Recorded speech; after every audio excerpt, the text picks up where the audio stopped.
Didier.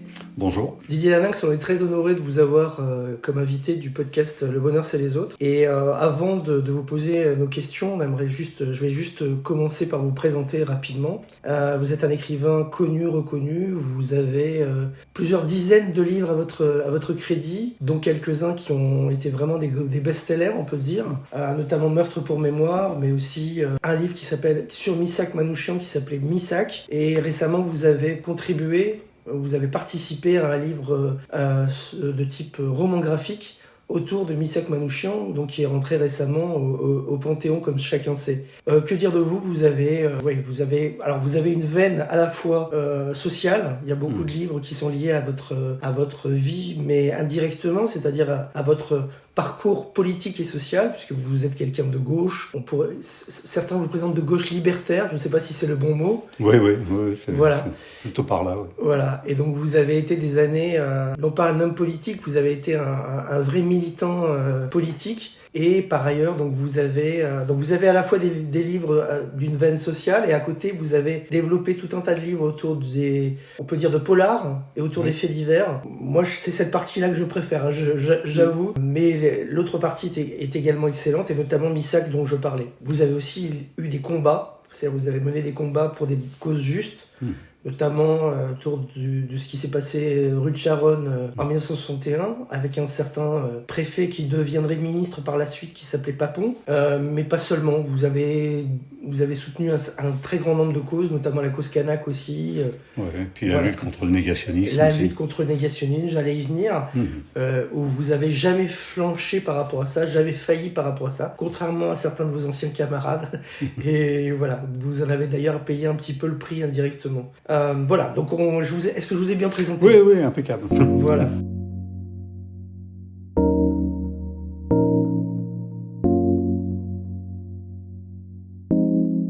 Moi, ma première question, c'est tout simplement, si je vous demande comme ça, spontanément, c'est quoi pour vous le bonheur ? C'est quoi comment vous le définiriez ? Le bonheur, c'est fugace, d'abord. C'est des moments. C'est-à-dire qu'il n'y a pas un état de bonheur. Ça n'existe pas, quoi. La réalité, elle est toujours là, donc il y a toujours des problèmes, il faut toujours faire face. Mais il y a des moments, ça peut être, je sais pas, j'ai un petit jardin, moi, j'ai apprivoisé des petites mésanges qui sont là, et si je les vois pas une journée, ça me manque. Mais quand je les vois, il y a quelques secondes comme ça, donc il y a tout un tas d'oiseaux qui viennent et tout. Ces petits moments comme ça, c'est la voix d'un enfant qu'on connaît comme ça, un rire et tout. C'est des odeurs. Donc c'est toute une série de choses. C'est un rayon de soleil qui se pose sur vous comme ça, qui vous réchauffe, et puis d'un seul coup vous êtes en communion avec des milliards et des milliards d'années-lumière comme ça. Donc on a cette conscience-là qu'on est entouré de molécules de bonheur, et qu'on n'arrête pas d'en croiser tout au long de la journée, en sachant une autre chose aussi, c'est que faut être réceptif aussi à ces moments de bonheur. Ils peuvent être là, et on est tellement accaparé par des problèmes, toute une série de choses. Il y a des gens qui arrivent pas à voir les moments de bonheur, et qui arrivent pas à les croiser, et puis à les mettre comme sur un collier, quoi. C'est comme un collier de perles, en fait. C'est une somme de petits bonheurs qui constitue votre bonheur, en fait. Complètement. Puis à certains moments, il y a des bonheurs beaucoup plus vastes. Beaucoup plus vaste, beaucoup plus puissant, massif, comme ça. Donc c'est des regards, c'est des personnes qui sont un petit peu en galère, et puis d'un seul coup qui s'en sortent. Enfin, il y a toute une série de choses comme ça.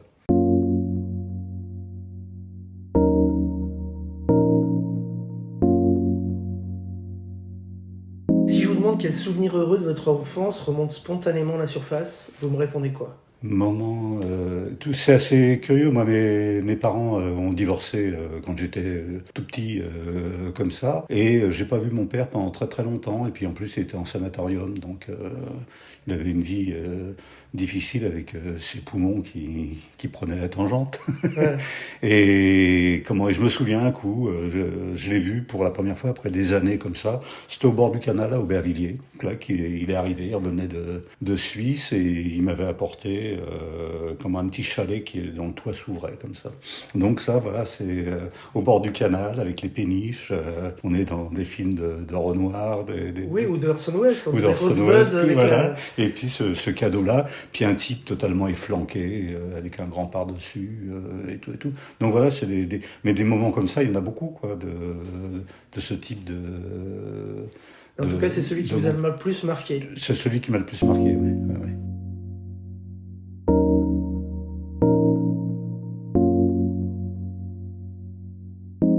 Si je vous demande c'est quoi, alors ça va être compliqué, hein, mais c'est quoi le livre, le film ou la pièce de théâtre, ou bien encore l'auteur, qui vous a marqué de façon indélébile et pourquoi ? Il y en a plusieurs, mais comment ? On revient à Aubervilliers, dans les années 60, ils ont construit un théâtre.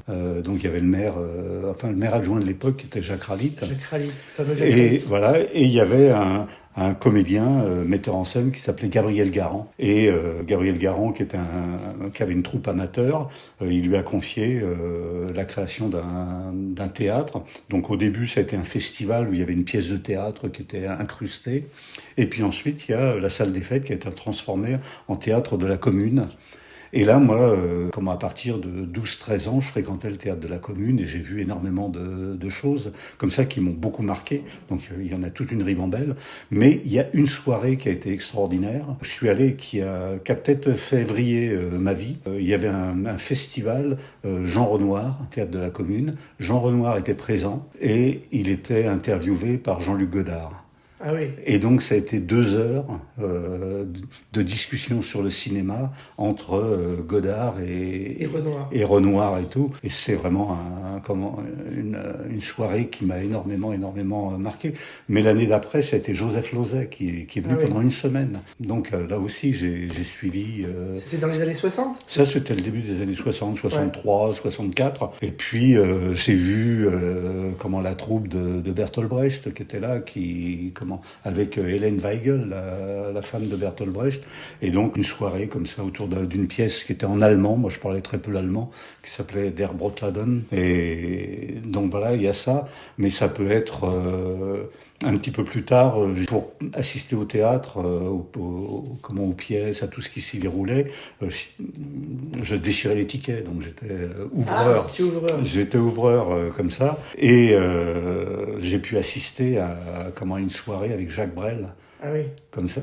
Mais sauf qu'après, il y avait le bar du théâtre, j'étais là, et Jacques Brel est venu après son tour de chant, complètement rincé. Et pourtant, il valait mieux le voir après qu'avant, d'après ce que j'ai compris.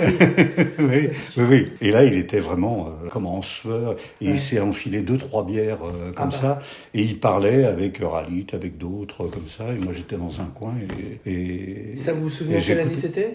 Ça devait être peut-être 64, 65 maxi. Ah oui, donc il était encore au fait de sa gloire. C'était la période où il est revenu après, d'accord ? Non, c'était une période où il faisait un spectacle et en première partie, c'était un orchestre symphonique. Donc il y avait la première partie, il avait cette espèce d'utopie, de mission de faire découvrir la musique classique et puis de chanter après. Mais c'était un être utopique, effectivement. Oui.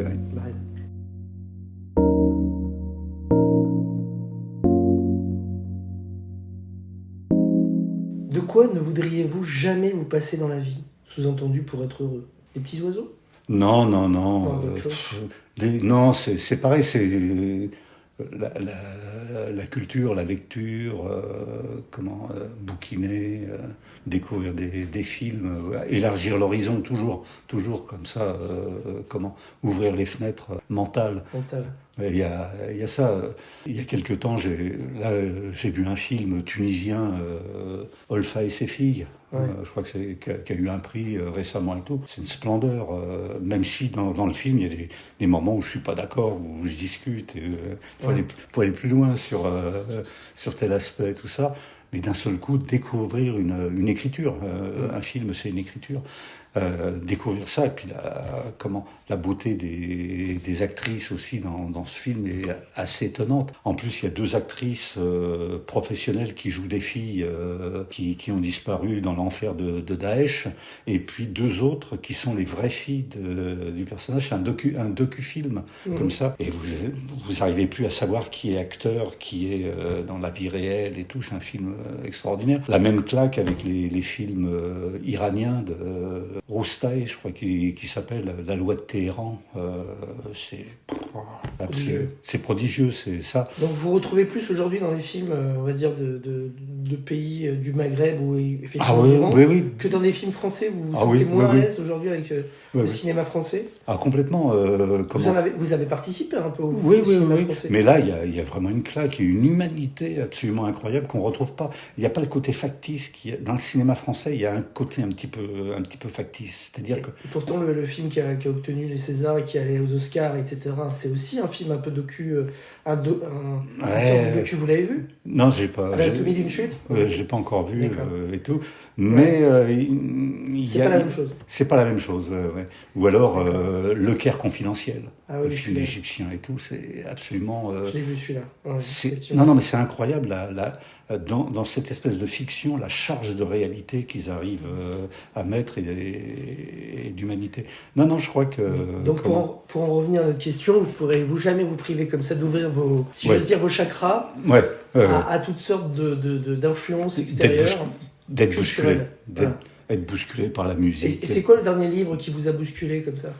Le dernier livre, c'était, c'est 200, alors je ne sais plus le titre exactement, 247 rue Saint-Maur. Ça parle de quoi? C'est une enquête sur un bâtiment de la rue Saint-Maur à Paris où il s'est passé des choses abominables dans les années 40, donc tout un tas de familles juives qui ont été déportées. Et quelqu'un aujourd'hui qui va sur cet endroit qu'il ne le connaissait pas et qui s'aperçoit que ça appartient à sa vie, à son existence, et elle se retrouve dans un endroit où aujourd'hui les gens ont récupéré 3 ou 4 appartements pour faire un grand loft et ainsi de suite. Et donc on est dans le Paris qu'on appelle par rapidité comme ça, le Paris bobo comme ça, aujourd'hui. Et où les gens ont pas du tout conscience qu'ils sont sur les lieux du crime, quoi. Et donc tout le bouquin, c'est un bouquin prodigieux, d'interrogation sur le plancher qui grince et de se rappeler qui a entendu les chaussures à clous qui arrivaient avec le plancher qui grince, c'était la mort, quoi. Donc c'est le livre qui m'a le plus bousculé. Je l'ai lu il y a 2 ans, mais c'est un souvenir très très fort, quoi.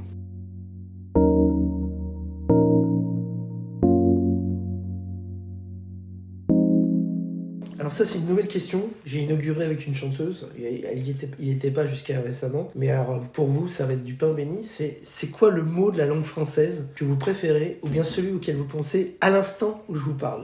C'est un mot où l'air circule des 2 côtés. C'est un palindrome. Rêver. Rêver. R-E-V-E-R, R-E-V-E-R. Donc, moi, j'aime bien les palindromes. Quand j'étais dans le pays kanak, K-A-N-A-K, c'est un palindrome. Et pour les Kanaks, le passé, le présent, l'avenir, c'est la même chose. Tout est en connexion et tout. Donc ces mots-là, c'est les mots qui se referment pas. Ils commencent pas, ils finissent pas. Ça arrête pas de bouger. Donc les sens, sont multiples comme ça, et on peut remplir les mots rêver. Rêver. C'est le but de la vie, quoi.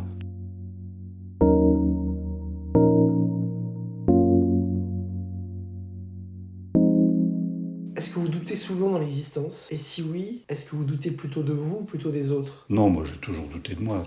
Donc, Même aujourd'hui, avec toute la carrière, tout le parcours que vous avez fait exceptionnel. Oui. Si on en reste ne serait-ce qu'à l'écriture, comme disait le poète, c'est toujours la première fois. Donc on n'apprend rien en écriture. On apprend des techniques, mais... On a quelques facilités, mais à chaque fois on remet le pain sur la planche. Mais bien sûr. Et à chaque fois, c'est inventer une manière d'utiliser les mots, inventer une structure, inventer des personnages, inventer des décors, inventer des péripéties. À chaque fois, on est démunis. Mais il n'y a pas que ça. J'ai des petites filles qui ont 8 ans et tout. La manière très très compliquée de leur faciliter le chemin comme ça, et puis l'humilité qu'on a dans les apprentissages. Donc là, c'est pareil. Elles apprennent à lire, elles apprennent tous les fondamentaux comme ça, et on voit la mécanique de l'instruction qui commence à les entourer et tout, et on se demande qu'est-ce qu'on est en train de fabriquer avec elles, quoi. Alors vous dites douter de vous, et je pense que c'est une des formes de l'intelligence suprême de douter de soi, mais douter des autres. Quand vous étiez militant politique, quand vous avez vu certains militants, par exemple, vous décevoir, notamment on en parlait tout à l'heure par rapport au révisionnisme, parce que être militant politique, par moments, c'est avaler des couleuvres, c'est accepter des choses, une parole venue d'en haut qu'on doit absolument... J'ai jamais été dans cette position-là. J'ai toujours refusé. J'ai un grand-père qui était anarchiste, qui a déserté en 1917, qui a été repris à l'été 1918, qui a été condamné à 2 ans et demi de travaux forcés pour désertion pendant la guerre de 14-18. Il avait une maxime qui m'a transmise, mais ne deviens jamais contremaître. Ça s'appelle des contremaîtres, et en fin de compte, ils sont pour. Et donc, ça, c'est ma boussole, cette maxime. Et je me suis jamais mis en position d'être le valet politique de qui que ce soit et tout. J'ai toujours essayé d'échapper à une autorité qui était une sorte d'autorité de droit divin ou de droit social divin. Donc, j'ai vraiment, comme ça fait 75 ans que ça dure.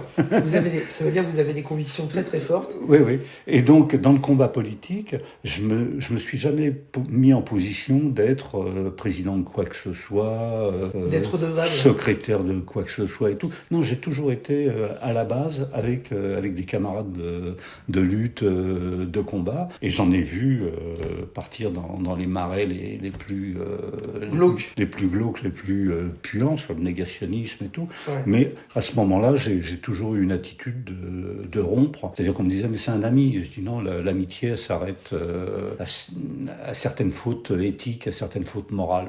À un moment, l'amitié, elle est basée sur une éthique des relations humaines.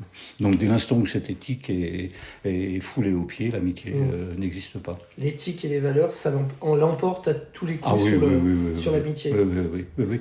Et puis, il y a 2 choses trois choses comme ça qui pourrissent complètement les relations humaines. C'est le pouvoir, et je le mets en premier.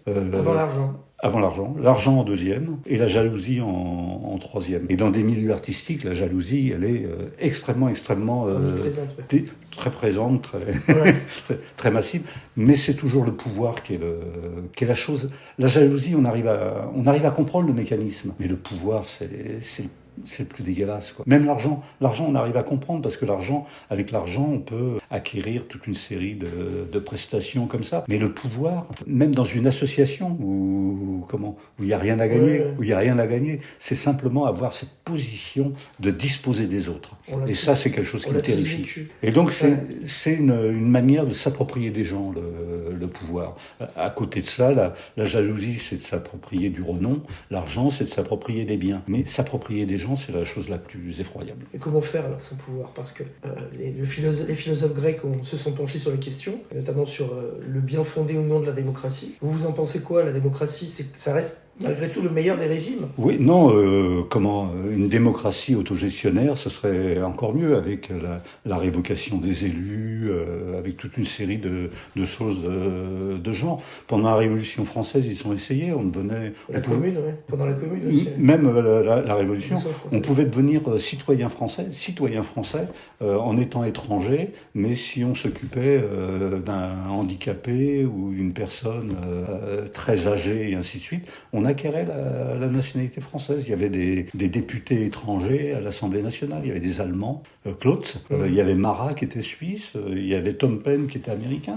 On a oublié tous ces trucs-là. Donc dans la démocratie, on peut mettre des morceaux d'utopie, comme dans les yaourts, on met des morceaux de vrais fruits, quoi.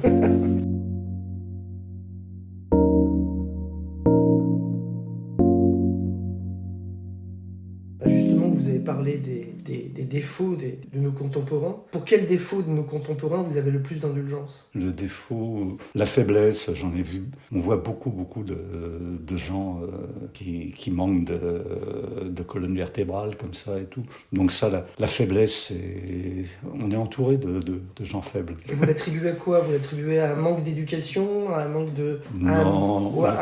Un caractère pas assez bien trempé? Non, je l'attribue au caractère moutonnier des sociétés, quoi. Il y a les petits hommes gris dans les régimes autoritaires comme ça. On les voit, par exemple, en Russie et tout, il y a 90% de petits hommes et de petites femmes grises qui acceptent comme ça et qui ouvrent le parapluie en espérant qu'on les voit pas. Celui qui en a le mieux parlé de tout ça, c'est que ça reste Franz Kafka, quoi. Donc on a ça, et ça c'est une pesanteur. C'est-à-dire des gens qui arrivent pas à trouver l'endroit de leur anatomie où il y a un petit bouton et ça provoque un sursaut. Et donc voilà, quoi. On parle de Kafka, je peux pas m'empêcher de vous poser la question. Ça vous attriste de voir aujourd'hui que certains auteurs, et notamment soi-disant des philosophes et sociologues de gauche, font des livres carrément pour remettre en cause Kafka et dire qu'il est passé complètement, il est complètement à côté de la plaque. Ça vous attriste, ça? Bah oui, ça m'attriste la manière dont on est en train sans esprit d'intelligence, de retravailler la littérature, de décontextualiser tout ce qui s'est écrit. Puis avec toutes les affaires de mœurs qui sont vraiment des problèmes importants à combattre et ainsi de suite. Là, on va enlever Victor Hugo du Panthéon pour la manière dont il se comportait avec les femmes de son entourage bientôt. Donc, il y a quelque chose comme ça où Le wokisme, c'est pas votre tasse de thé? Non, parce que c'est une violence et c'est habituer les gens à se considérer non pas comme des êtres pensants et des êtres autonomes, mais comme des victimes. Et donc, de chercher en eux et dans leur histoire où est le point de vue où ils pourront parler du point de vue de la victime. Donc dès l'instant où on est dans un processus de... Et pourtant personne ne pourra jamais vous reprocher de ne pas avoir combattu aux côtés des victimes, que ce soit les Algériens, que ce soit les Kanaks, que ce soit d'autres encore. Oui, mais c'est toujours en cherchant où est-ce que la solidarité peut se manifester. Et donc, moi, il y a des solidarités. Je suis pas solidaire parce qu'ils sont Kanaks. Je suis solidaire parce qu'ils ont été méprisés, mis au plus bas de l'échelle humaine et tout, considéré comme le chaînon manquant entre le singe et l'homme. Ouais. C'est cette solidarité que je recherche. Je cherche pas dans le Kanak la victime, je cherche l'homme solidaire ou la femme solidaire. Donc c'est complètement différent comme démarche.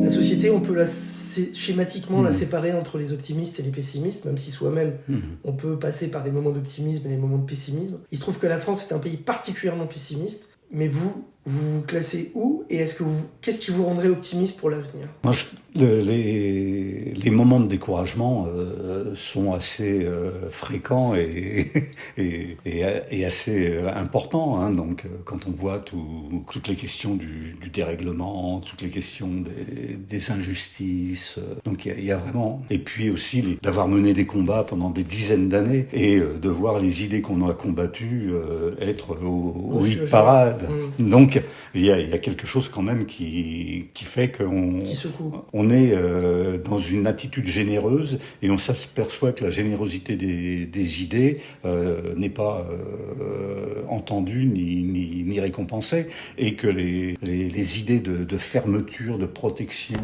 de murs, de crénelage et ainsi de suite, c'est ça qui est au devant de la scène. Donc il y a ça. Sinon, l'optimisme, moi je le trouve dans... ma fille s'occupe de cinéma, d'un festival qui s'appelle Ciné Banlieue, et elle recherche dans tous les endroits qu'on dit difficiles. Moi, je préfère les quartiers sensibles, c'est-à-dire qu'il y a de la sensibilité exacerbée. Et elle met au point des systèmes d'aller trouver des cinéastes, des scénaristes, des acteurs, des musiciens dans tous ces coins-là, des gens qui ont envie de changer leur vie par l'expression cinématographique. Elle permet la réalisation de centaines de films assez courts comme ça, et elle me montre des choses absolument hallucinantes. Des jeunes sikhs de Bobigny qui filment leur quotidien, qui bidouillent des petits scénarios et tout. Et c'est des ouvertures incroyables sur la société française. On n'imagine pas la richesse qu'il y a dans toute cette jeunesse. Elle s'exprime par une musique controversée, le rap. Mais dans le rap, il y a des choses extraordinaires. Il y a des choses machistes, racistes, pourries. Il y a des gens comme Méline et ainsi de suite que moi je mets directement à la poubelle, donc et tout. Mais à côté de ça, il y a une expression, un besoin d'expression et de choses extrêmement fines. Et dans les films qui sont réalisés, pareil, c'est absolument extraordinaire. Donc il faut faire confiance à la jeunesse. Il faut non seulement lui faire confiance, mais lui donner les moyens de s'exprimer de cette manière. C'est-à-dire, moi je suis un produit de l'éducation populaire, je suis un produit des maisons de jeunes et de la culture. Depuis 30 ans, j'avais jamais entendu un ministre parler de maisons de jeunes et de la culture et d'éducation populaire. Il faut que ce soit Rachida Dati. Donc, c'est... Mère du 7e.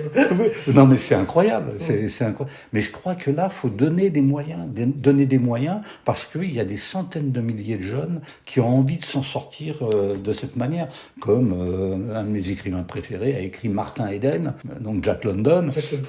C'est l'histoire d'un voyou qui devient un des plus grands écrivains des États-Unis du début du XXe siècle. Il y en a plein comme ça. Donc c'est là qu'il faut aller, qu'il faut mettre l'effort. Mettre le paquet. Et là, ça donne de l'optimisme, parce qu'on voit. Moi, j'ai un jeune que j'ai vu qui était à 2 doigts de basculer et tout. Il avait un pied dedans et tout.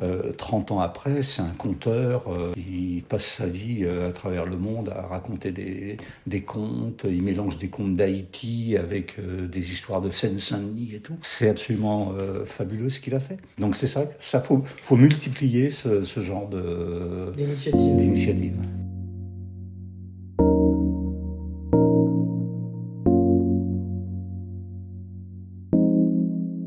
Pour conclure, Didier Daninx, on vous remercie encore de nous avoir reçus. Qu'est-ce qu'on peut vous souhaiter personnellement pour les prochains mois? J'en sais. Non, moi un best-seller? Le livre sur Issek Manouchian se vend très très bien? Non, c'est de continuer. Là, j'ai 2-3 idées d'écriture et tout, donc ça continue. Véritablement, moi, j'ai une compagne extraordinaire, j'ai une fille impeccable, j'ai des petites filles de jumelles fabuleuses et tout. Donc voilà. ça va quoi. Tout va bien. Autour. Puis des petits oiseaux. Il vous faut des petits oiseaux. Voilà, et puis j'ai plein de gens qui sont plus là, qui sont plus sur cette terre et tout, mais qui sont très très présents et puis qu'on a accompagnés. Donc voilà, ça va quoi. Didier Daninx, on vous remercie et on invite nos auditeurs à aller lire tous vos livres. Il y en a pas un particulièrement, ils sont tous bien. Moi je vais juste citer, parce que je venais de l'acheter, j'étais en train de le lire quand je vous reçois aujourd'hui, Caché dans la maison des fous, qui n'est pas le plus connu de vos livres, loin de là, mais voilà, j'incite à aller le lire. Merci beaucoup Didier. Merci à vous.